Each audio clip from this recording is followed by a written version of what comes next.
नियत समय पर मैं साहिर जी के कमरे में पहुंची। साहिर जी का दबदबा हिंदुस्तान टाइम्स में बहुत था। सुना था बड़े कड़क स्वभाव के व्यक्ति हैं। लोग उनसे बहुत डरते थे। जब वो ऊपर की मंजिल से उतरते थे तो रास्ता पहले ही खाली करवा दिया जाता था। टाइम कीपर की यह ड्यूटी होती थी कि रास्ते में जीने पर से जब तक साहिर साहब उतर न जाएं, तब तक किसी को भी नहीं जाने दिया जाए। अगर कोई भूल से मिल भी जाता तो आंखें नीची कर खड़ा हो जाता था। उनसे कोई आंखें मिलाकर बात नहीं कर सकता था।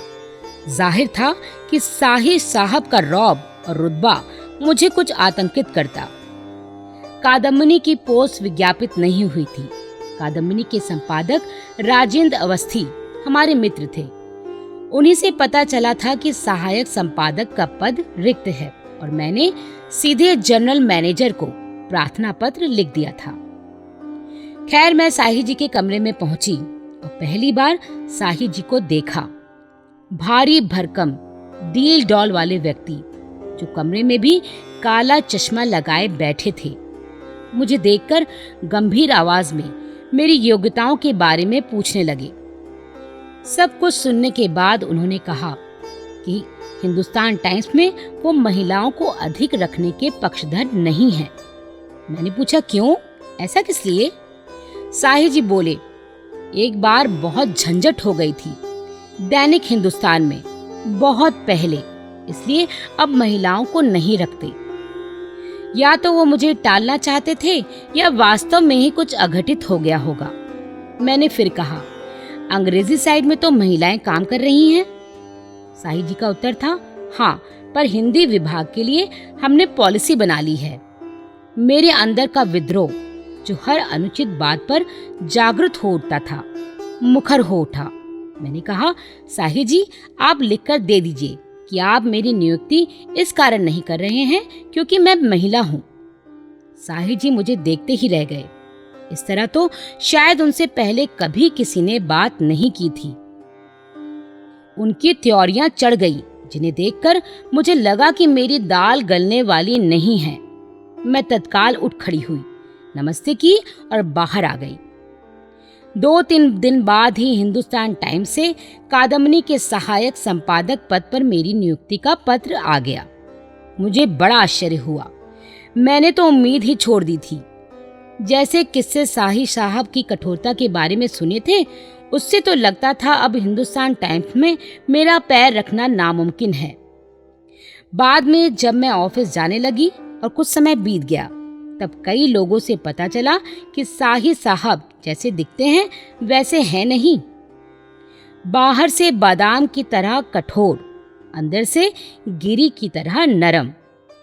उनमें एक विलक्षण प्रतिभा थी कि जिस किसी भी आदमी से वह एक बार मिल लेते थे, उसे दोबारा किसी शादी ब्याह या उत्सव में यदि वह आमंत्रित होता और उन्हें मिल जाता तो तुरंत पहचान लेते थे और बड़ी ही आत्मीयता से उसका एवं उसके परिवार का कुशल क्षेम पूछते थे। अनायास किसी पर नाराज भी नहीं होते थे। एक बार एक फिल्म के पहले शो का पास विशेष आमंत्रितों में साहिर साहब को भेजा गया। पास टाइम कीपर के पास आया और टाइम कीपर स्वयं साहिर बनकर सिनेमा में जा बैठा। बाद में साहिर साहब भी पहुंच गए तो गेट कीपर ने पूछा कि हिंदुस्तान टाइम्स में कितने जनरल मैनेजर हैं।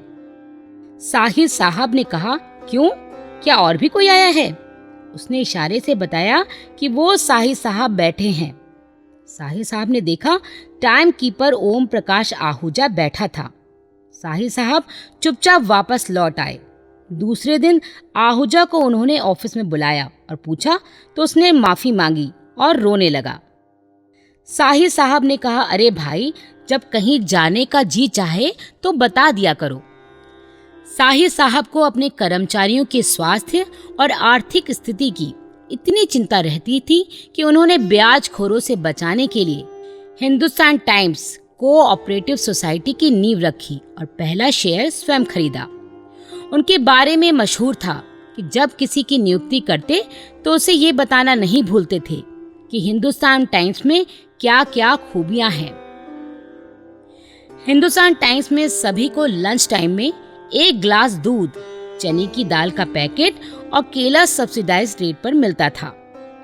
यदि नियुक्ति पाने वाला उनसे कहता कि साहब तनख्वाह कम है, तो उनका जवाब होता, क्यों? तनख्वाह के साथ दूध, केला, दाल का पैकेट भी तो मिलता है। कुल मिलाकर वह एक सहृदय व्यक्ति और कुशल प्रबंधक थे।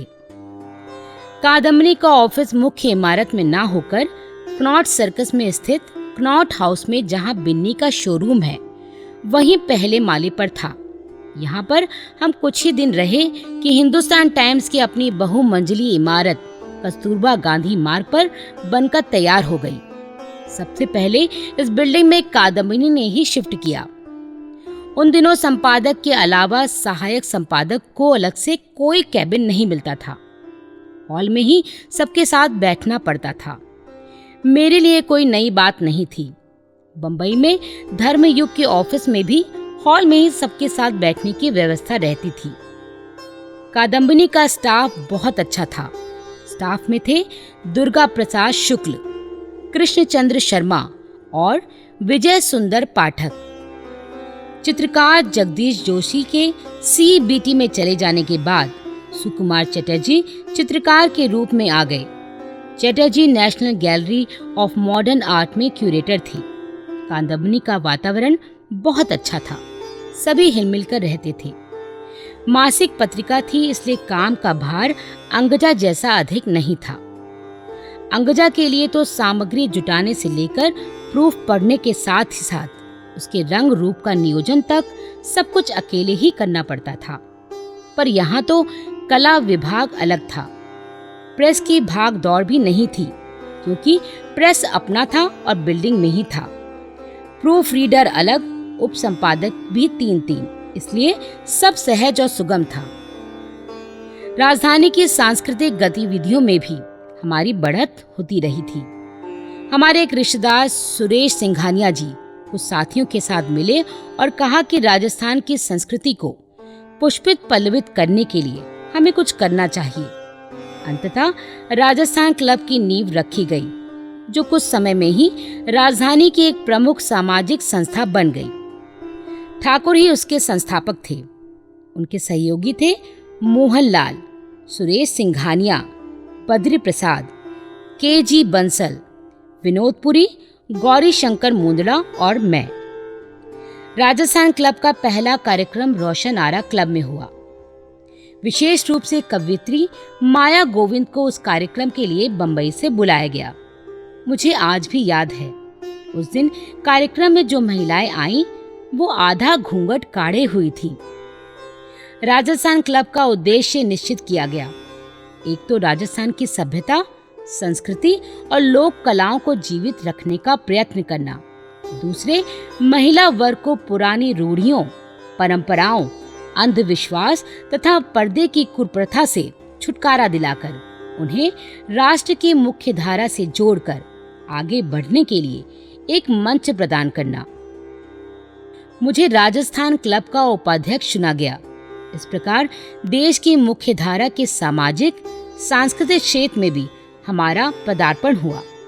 इसके बाद तो राजस्थान क्लब सीढ़ी दर सीढ़ी आगे बढ़ता ही गया। ठाकुर को सबने अध्यक्ष बनने के लिए कहा, किंतु उन्होंने साफ मना कर दिया। एक प्रमुख कार्यक्रम मेहंदी रचे हाथ प्रतियोगिता द्वारा राजस्थान की लुप्त प्राय मेहंदी मांडने की कला को प्रोत्साहित किया गया। कुछ ही समय में यह कार्यक्रम इतना लोकप्रिय हुआ कि मेहंदी मांडने की कला में क्रांति आ गई। समाज का दर्पण बन गई मेहंदी की रेखाएं। समाज की अच्छाइयों बुराइयों को मेहंदी की रेखाओं द्वारा दर्शाया जाने लगा। मेहंदी रचे हाथ प्रतियोगिता की सिफत ये थी कि एक हफ्ते का अखबार न पढ़ो, प्रतियोगी महिलाओं के मेहंदी मढ़े हाथ देख लो। देश की घटनाएं, समस्याएं मेहंदी की रेखाओं में उभरती दिखाई पड़ेंगी। अन्य लोग भी राजस्थान क्लब में शामिल हुए। उनमें प्रमुख थे गिरधारी लाल जी सराफ और उनके पुत्र OP सराफ। समान रुचियां हों तो दो व्यक्ति बहुत शीघ्र अंतरंग बन जाते हैं। OP सराफ और TP के साथ ऐसा ही कुछ हुआ। OP सराफ को भी सांस्कृतिक कार्यों के प्रति बहुत शौक था। उनकी लगन और तत्परता को देखते हुए उन्हें शीघ्र ही राजस्थान क्लब का अध्यक्ष बना दिया गया। सरकारी नौकरी के कारण टीपी अध्यक्ष बन नहीं सकते थे। दूसरे, उन्हें पर्दे के पीछे रहकर ही काम करने की आदत थी। शीघ्र ही ओपी टीपी का नाम आपस में ऐसा जुड़ा कि कोई भी बड़ा कार्यक्रम होता, इस जोड़ी को याद जरूर किया जाता। पूरे 16 वर्ष तक ठाकुर ने राजस्थान क्लब को पर्दे के पीछे रहकर ऊंचाइयों की हद तक बढ़ाया। कला और संस्कृति के प्रति हमारा प्रेम केवल एयर कंडीशन सभागारों तक ही सीमित नहीं था।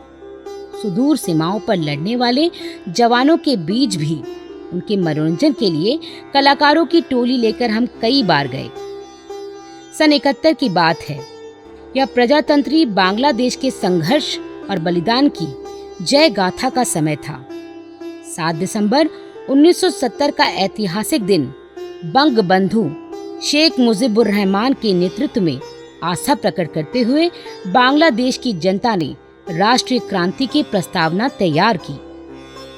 पाकिस्तान का पहला आम चुनाव हुआ, जिसमें बांग्लादेश के लोगों ने बांग्लादेश निर्वाचन क्षेत्र में से 99% सीटें और 80% मत बंगबंधु शेख मुजीबुर रहमान और उनके दल अवामी लीग को दिए। इनका लक्ष्य बांग्लादेश में लोकतंत्र तथा कानून के शासन की स्थापना करना था। पाकिस्तान के फौजी शासक दंग रह गए, क्योंकि वो सोच रहे थे कि अवामी लीग को केवल 60% सीटें मिलेंगी। जब ऐसा नहीं हुआ, तब मुक्त वाहिनी के कमांडर इन चीफ कर्नल उस्मानी के शब्दों में लोकतंत्री व्यवहार और निर्वाचन संबंधी दायित्वों की नितांत उपेक्षा कर 3 मार्च 1971 को ढाका में होने वाले नेशनल असेंबली के सत्र में उपस्थित होने से प्रधानमंत्री जुल्फिकार अली भुट्टो ने साफ इनकार कर दिया और धमकी दी कि यदि सत्र स्थगित नहीं किया तो हिंसा और अव्यवस्था फैल जाएगी। फौजी शासन ने भी उनकी धमकी को दोहराया। इसके विरोध में जब जनता ने रोष व्यक्त किया तो उस पर गोलियां बरसाई गईं। बातचीत का एक लंबा सिलसिला चला। भुट्टो ने अपने फॉर्मूले की घोषणा की कि पश्चिम पाकिस्तान और तत्कालीन पूर्व पाकिस्तान में बहुमत पाने वाले दलों को पृथक पृथक सत्ता हस्तांतरित की जाए। ये स्पष्ट संकेत था कि पश्चिम पाकिस्तान में जिनकी तूती बोलती थी, उन्हें बंगालियों पर आधारित संसदीय बहुमत मान्य नहीं था। गतिरोध समाप्त करने के लिए भुट्टो के सुझाव के आधार पर एक फार्मूला प्रस्तुत किया गया। जनरल याहिया खान ने उसे स्वीकार भी किया, परंतु पश्चिम पाकिस्तान के उपनिवेशवादी शासक बांग्लादेश की जनता को सत्ता और लोकतंत्री अधिकार नहीं देना चाहते थे। इसलिए व्यापार और वाणिज्य की व्यवस्थाओं तथा वित्तीय निर्धारण के मामले को लेकर विवाद खड़ा किया गया। एक ओर बातचीत हो रही थी, दूसरी ओर बोइंग विमान और लड़ाकू विमान लगातार 24 घंटे बांग्लादेश में पाकिस्तानी सैनिक उतारते जा रहे थे। आधी रात के करीब बिना किसी चेतावनी के फौजियों के गिरोह ने मशीन गनों के साथ शेख मुजीब के घर पर धावा बोल दिया और उन्हें गिरफ्तार कर लिया। अकेले ढाका शहर में ही हजारों स्त्रियों, पुरुषों और बच्चों को मौत के घाट उतार दिया गया। उद्देश्य था बंगालियों के जातीय अस्तित्व को समाप्त करना, उन्हें गुलाम बनाना। सताए गए लाखों लोगों ने भारत में शरण ली। बांग्लादेश की आजादी की लड़ाई के लिए सैकड़ों योद्धाओं ने नए सिरे से अपने को संगठित किया और एक के बाद दूसरे क्षेत्र में पाकिस्तानी हमलावरों के छक्के छुड़ाए। फिर तो मुक्त वाहिनी द्वारा मुक्त कराया क्षेत्र विस्तृत होता चला गया। उधर पाकिस्तान भारत के विरुद्ध भी अपनी कार्यवाहियों से बाज नहीं आया। भारत की पूर्वी सीमा पर अनेक स्थानों पर पाकिस्तान ने टैंकों से गोलाबारी की। प्रेसिडेंट याहिया खां अमेरिकी पैटर्न टैंकों पर सवार हो दिल्ली आकर उस पर कब्जा करने के मंसूबे बांधे आगे बढ़ रहे थे। वैसे भारत की ओर से भी पूरी तैयारी थी, पर हम पहल नहीं करना चाहते थे। हम जो संयम बरत रहे थे उसे पाकिस्तान ने शायद हमारी कमजोरी समझा और एकाएक उत्तर भारत के अनेक सैनिक हवाई अड्डों पर हमला कर दिया। फलतः देश में आपात स्थिति लागू कर सेना को जवाबी हमले के आदेश दे दिए गए। इस प्रकार युद्ध की ज्वाला पूर्व और पश्चिम दोनों ओर धधकने लगी। बांग्लादेश में भारतीय सेनाएं मुक्त वाहिनी के साथ मिलकर पाकिस्तानियों को पीटने लगी। बांग्लादेश में भारतीय नौसेना का प्रदर्शन बहुत शानदार रहा। भारतीय नौसेना के जहाजों से उड़ान भरने वाले विमानों ने बांग्लादेश के आकाश को अपने कब्जे में करके जनरल नियाजी को अपनी फौज के साथ आत्मसमर्पण के लिए मजबूर कर दिया। उधर पश्चिम में भी भारतीय वायुसेना के भीषण आक्रमणों से कराची तक दहशत फैल गई। थल सेना ने तो 155 पाकिस्तानी टैंकों का कब्रिस्तान बना दिया छम्बुजौरिया सेक्टर में। 3 दिसंबर को भारत पर पाकिस्तान का आक्रमण हुआ। 6 दिसंबर को भारत ने गण प्रजातंत्री बांग्लादेश को मान्यता देने की ऐतिहासिक घोषणा की। इस पूरे दौर में देश भर में जवानों के लिए रेलवे स्टेशनों पर कैंटीनें खोली गईं। वस्त्र, धन और जरूरी सामग्री का संग्रह कर उसे उन तक पहुंचाकर देश के लिए लड़ने वाले जवानों के प्रति आस्था अर्पित की गई। हमने भी आयकर कॉलोनी और दूसरी कॉलोनियों की सभी सोसाइटियों में जा जाकर कपड़े, धन और खाने पीने की चीजें इकट्ठा की। रात दिन जवानों के लिए स्वेटर बुने और बुनवाए। लड़ाई थम गई थी, पर सीमाओं के सजग प्रहरी अभी भी शत्रु की भीतर घातों से जूझने के लिए सीमाओं पर डटे थे। उन्हीं दिनों कर्नल मनचंदा छुट्टी पर आए। वो हमारे अच्छे मित्र थे। उन्होंने प्रस्ताव रखा कि क्यों ना हम कलाकारों का एक दल लेकर सीमावर्ती क्षेत्रों में जाएं और सैनिकों का मनोरंजन करें। तत्काल हमने पार्श्व गायक महेंद्र कपूर से बात की। महेंद्र जी के पास देशभक्तिपूर्ण गानों की बहुलता रही है। साथ में 2-3 कलाकार और लिए। मैं, ठाकुर, हमारे दोनों बच्चे, महेंद्र जी और उनकी पत्नी आदि सब मिलकर 8-10 लोगों का दल मिलिट्री कैरियर वाहन से चल पड़ा। पहला मौका था ऐसे प्लेन में बैठने का। दोनों ओर पकड़ने के डंडे लगे थे और साइड में सीट्स थीं। सामान प्लेन के बीच में रखा था। पहले जम्मू पहुंचे, वहां से जीप से हम लोग चिकन नेक की ओर बढ़े। चिकन नेक हिंदुस्तान पाकिस्तान सीमावर्ती अंतिम चौकी थी। टेढ़ी मेढ़ी पगडंडियों पर रेंगती ऊंची नीची पथरीली जमीन पर उछलती कूदती हमारी जीप चली जा रही थी। दोनों ओर कंटीली झाड़ियां थी। बैरकों में ढेर सारे सैनिक उत्सुकता से हमारी राह देख रहे थे। शायद कर्नल मनचंदा ने पहले से ही उन्हें सूचना दे दी थी।